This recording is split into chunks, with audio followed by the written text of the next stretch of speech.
I think if this is going out to prospective students, I think something maybe you should watch out for when you're looking at different schools is there are some schools which will try and expose you to as much as possible.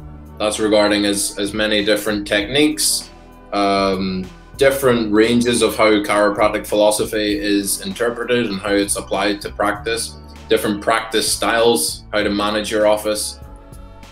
There's a lot of them that will expose you to a lot of it. And there's also a few which kind of have their way of doing things. They have their box and they try and fit all of their students into that box. And if you don't fit in that box, then you don't belong at the school.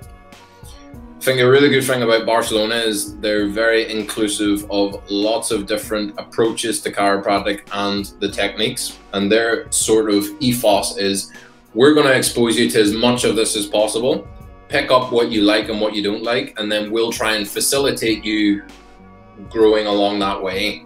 So we're going to show you the functional neurology, the Thompson, the toggle, the knee, chest, upper cervical, the SOT, maybe some of the more tonal techniques, and we're going to expose you to a lot of that. And then if you, for example, like Gonstead, then there's clubs that you can go to for that, and there's teachers that are still in practice, by the way, which I think is a really good asset of the BCC. And then you could, whatever it is that you resonate with, you can go and do that. So there's people in my class that are going really deep into Thompson, and if I have a question regarding that, I can ask them.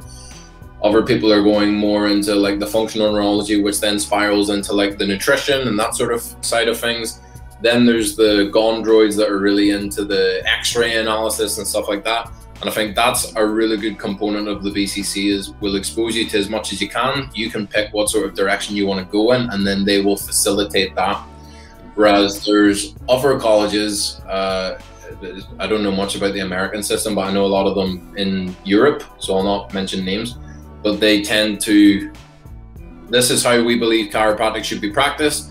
And if you don't fit in that box, then you're a quack and an idiot and a pseudoscientist. And that's not really the reality. You need to pick, all of the techniques work, but it's whether it works for you, you know?